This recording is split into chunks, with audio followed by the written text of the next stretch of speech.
Hello everyone, welcome to Why Did It Fail? And you might be like, what's today's subject? Well, if the title, thumbnail, or whatever in the world has not already presented you with that answer, we're talking about Final Fantasy XIII. If you ever watched my review of Final Fantasy XIII, which is in two parts, and the reason why for that was because at the time I had a copyright strike that took away my unlimited time away, which is why that's like that. But you would find that I did not hate Final Fantasy XIII, but I certainly had issues, flaws, and overall concern. But my view or opinions of Final Fantasy XIII as a game is not the subject matter today. Today, as I said, is why did it fail? Sales-wise, Final Fantasy XIII sold good enough as a game. However, it never met Square Enix's opinion, and it certainly never met the recognition from fans. So obviously the subject matter is, why is that then? Well, as a longtime Final Fantasy fan, obviously I had many things. But there was a very important subject here. While obviously most people in my position would be like, well, it's unfaithful. It whips and tears everything apart. It threw everything Final Fantasy made and threw it out the window. Atomus is a fucking ball. Atomos, it's the giant black hole thing that kills millions. But, this is a suffering trait through many franchises. And I like to refer to it as a syndrome issue of throwing out the familiarity for something new.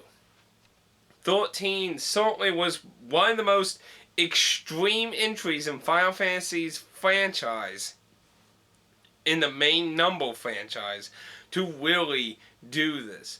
While, many Final Fantasies have evolved differently, I really do feel 13 is one of the most extreme ones to really just throw out. Because, really, they almost all followed a similar system. Even 12, even though it's all live action, had turn-based elements using active time. As long as you're participating, with active time to do moves and stuff, it still takes time and stuff. So in a way, it's just like the ATB system with you being able to move in battle and that. So, but 13 shifted combat to managing job classes in combat and switching on the fly. It's a completely different thought process, which is why I didn't completely hate 13. I could kind of actually get what they were trying to do with combat. But the thing is, that isn't what the fan base was built on. That ain't the kind of game the fan base wanted. This is what I think should have been a different game. Or a spin-off. Spin-offs are always the best way to do millions of ideas without harming the main brand. But that doesn't mean everyone who's ever done such moves failed. I'm going to show you examples of good and bad games that have derivated from the main franchise's original style and were either successful or failure.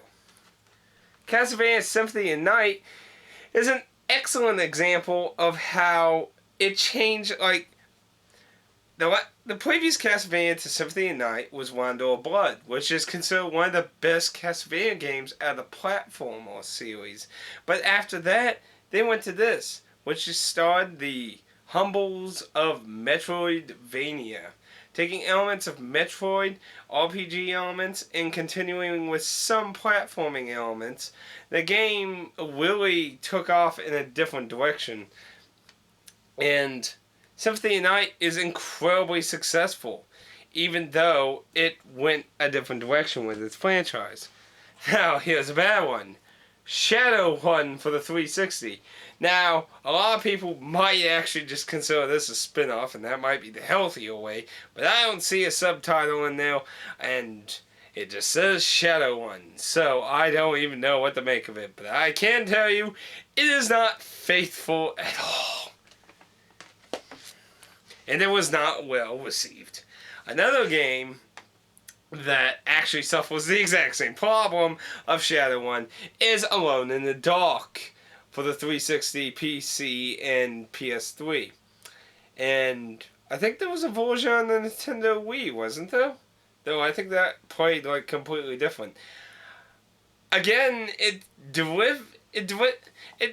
actually Alone in the Dark, I have to give it a little credit and trying to actually keep connected with old survival horror elements while trying to also kind of keep up with 2. It was like in a very middle ground thing. But it still did many elements going away. And I could also grab Resident Evil 4 for that exact same thing, you know. I mean, Resident Evil 1, 2, and 3 and Code Veronica were all in a very similar set. And this 4 is just third-person shooter. Metroid Prime turning into a first-person shooter from what Castlevania Symphony of the Night would basically steal from them. A very excellent example of, and of course Metroid Prime was very well received too. But another very successful, huge leap and change was Fallout 3. A game that in gameplay mechanics only retains basically one real element that is very similar to the old games, and that's the VAT system. Aside from that, the artistic design is pretty much all that really carries over. I mean, it's not that it doesn't like feel faithful to the franchise in an aesthetic way, but it's a first-person shooter from a turn-based like the original Fallout. Like, aside from combat, felt like Diablo 1 kinda controls, but then when you got into combat, it was a turn-based fighting system. It's like a completely different 9-day. Fallout 3 was hugely successful. Wild Arms 4 did huge shifts of change from the Wild Arms series, using a hexagon multi-selection battlefield, and Wild Arms 4 was also criticized for going away Western elements and having a lot more sci-fi stuff in it, which is why a lot of people believe 5 went way back to the West kind of thing. And then, of course, a very iffy title that I actually like, but I understand why everyone hates it also. And like 13, I think it should have been a spin-off or just a completely new title. And in this game's case, I think it should have just been a new franchise. And that is Breath of Fire 5, which does not have the 5 in the American version, but is 5 in Japan, so it is part of the main series. Breath of Fire 5 is a completely huge change from any of the Breath of Fire games. Like, huge. It's a survival RPG, basically. Like, there's nothing really horrifying in it, but it's survival. It is pure survival. You die, start the whole game in. A lot of people say the whole thing with Dead Rising, you know, where you die and you can carry all your shit to a new game, they say that inspiration came from this game. A few interviews hinted that. I don't think they've outright said it, but they might have. Somebody might be able to find that. I think this is a very interesting game, but of course, if you're looking for a Breath of Fire game, this is not like any Breath of Fire game. And that, of course, brings us back to 13. If you're doing your main series, you have to keep familiar elements. Change is inevitable. There will always be change. Even Dragon Quest has done changes. Let's look at Dragon Quest I, for example. Dragon Quest I NES required you to select doors, required you to select stairs. You were required to actually command your character while he's standing on the stairs to go down the stairs in the menu. This obviously opted for change, and changes happen. You find little adjustments to make balance, quicker gameplay and stuff, and make things more streamlined or better and less annoying. But streamlining ain't always the answer either, because streamlining can also hurt challenge. Which, of course, people who want challenge really hate when shit gets streamlined too much. I like it when it's balanced, but when you streamline it too much, yeah, then it ruins it a lot. Especially when the game's core concept is strategy and thinking and overcoming challenges. And I really think Final Fantasy XIII should have been some kind of wacky spin-off or something, or its own thing. Because it's not, the concept idea of the combat is not horrible, it's a completely different way of thinking from the Final Fantasy franchise, where you're controlling a cast of characters and everything they can do, and varying on title, their jobs, their equipment, and everything. 13 has a lot more limitations on it. While it's like, the equipment is very limited, your stats are incredibly limited, your way of customization is very limited. The crystallization thing, is mostly a straight line with only a few small side paths that don't usually, make this giant factor of customization your character usually. It's really all about timing and changing your classes on the fly to make combat efficient. And that's not like a horrible game, but that wasn't the expectations that the fan base wanted. And then there's, of course, the 75% of the game. And I'm pretty sure I remember talking about this in my review. Really, until you got to that planet that they banish all the people on, it felt like it was this giant, long, drawn-out tutorial thing. And a lot of people have made that observation, like the story and everything. Because, before you go to that planet, you go through this giant war machine thing, and you're just outright told that you're being put here to maybe be tested.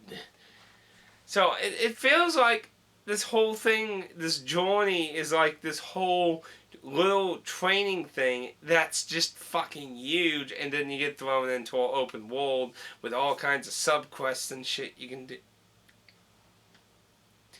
And I always say I don't want to review a game unless I've got from the beginning to the end. Maybe not played every bit of content, side quest, super mega boss and stuff, but at least from the beginning to the end before you can really give a proper review.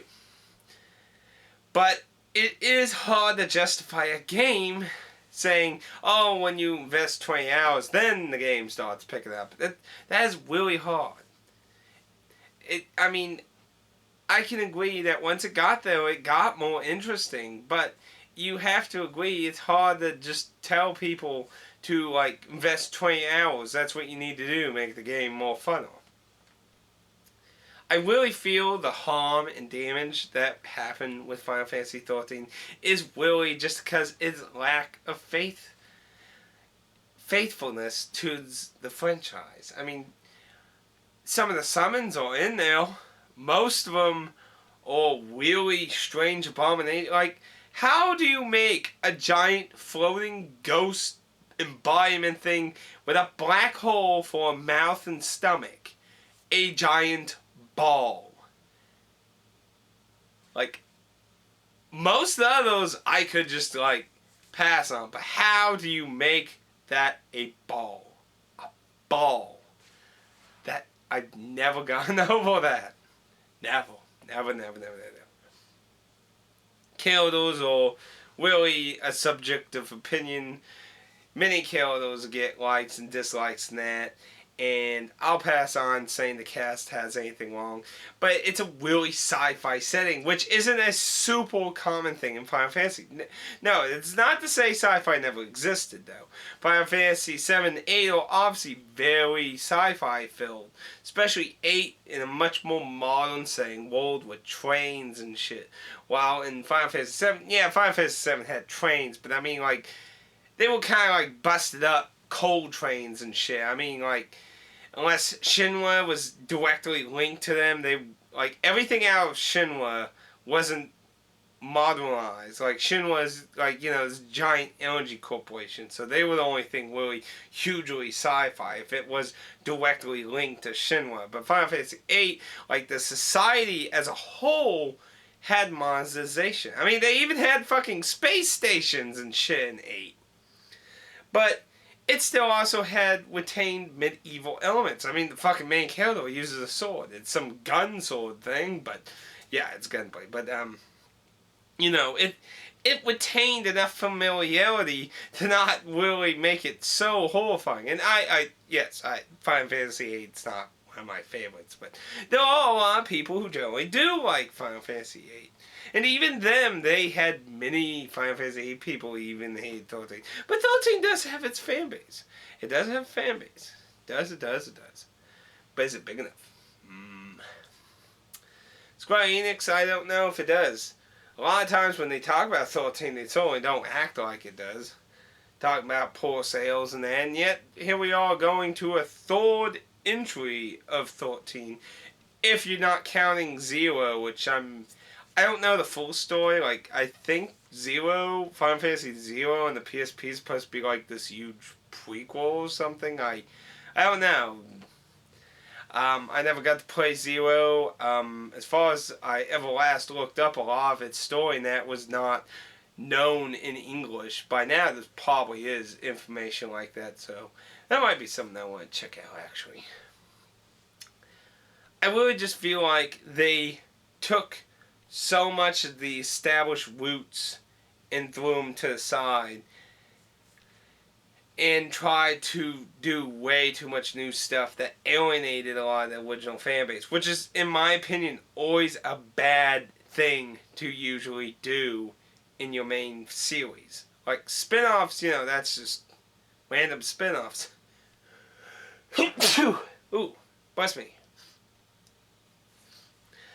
But in your main franchise, you know, you can't just go batshit crazy. Like, it's really difficult change to, like, to be honest, you know, back when World of Warcraft was announced and everything, I'm really surprised that that change actually didn't hurt them so much.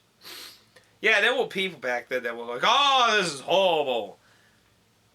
And there are people now who are like, where the fuck's Warcraft 4? And Blizzard always says, when WoW dies, Warcraft 4 will come out. And who knows if that'll ever happen, but there are successful attempts of changing a franchise completely in and out while retaining certain elements of aesthetic design and story and such. But it's a very difficult transition, because still, even if you become successful, you don't make everyone happy. And of course, in this game, nobody will ever be happy 100%. I mean, there's even people on good old games who will bitch about something. So you'll never make everyone happy. There will always be someone upset. There will be always somebody angry.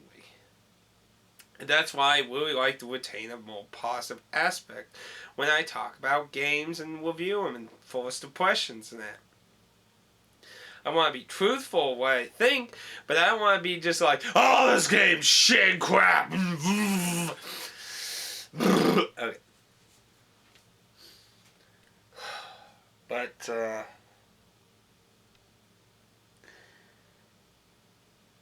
I mean, really, it's just, I don't think there was enough connections with it. Like, I don't know. I mean, it's really just a mixed bag. And, you know, I still haven't even played 13.2 yet, which actually supposedly fixed a lot of complaints. But then again, it also brought new complaints.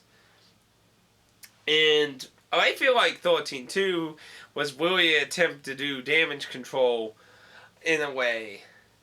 But I think it kind of backfired in another way, because they they decided they wanted to do this Capcom style DLC kind of idea, and I think that would pissed off a lot of people, and I heard, bad things about all the multiple endings and stuff. But, I have to actually play it before I can make any of that really my opinion on that, or even subjective. In the end, it's important to remember that even if something failed, whether fan base, acknowledgement, or money wise, it doesn't always necessarily mean that it was dreadful, horrible, or deserving or not deserving. Like, this series, the idea was to talk about whether the game was good or bad. Whether it was good or bad, why did it fail? Why did it commercially fail, or fan base or community wise failed? I really think 13 failed because its lack of establishment with its own franchise. I mean, I would say let's take like every Final Fantasy game, and not the mistitled ones without like Saga 1, 2, and 3 that were Final Fantasy Legends, that like the actual Final Fantasy franchise. I mean, even Mystic Quest, which is considered probably one of the most hated entries, to me is more faithful to the Final Fantasy franchise than Final Fantasy 13. I mean, it's just such a different concept of thinking combat and everything. While all the strategic elements of managing the equipment and everything is just so belittled, there's nothing really for you to invest much there. Yeah, there are different weapons with slight different effects, but in the end, you don't really necessarily need to do that. Like, at most, you're just maximizing more damage and belittling your time thing to get more stars. In the end of survivability, like to beat the game, it's not really that wildly needed or necessary. And to me, it didn't feel like enough variety. But, I mean, at least somebody could argue about that. And that's what I think from a very long time Final Fantasy fan. I started with the franchise with Final Fantasy IV and grew out both directions on every platform from that point on. And, well, of course, obviously, I have my own subjective opinion of every single entry of Final Fantasy and everything. I like to not try and judge them so harshly. So don't be so quick to judge. Don't.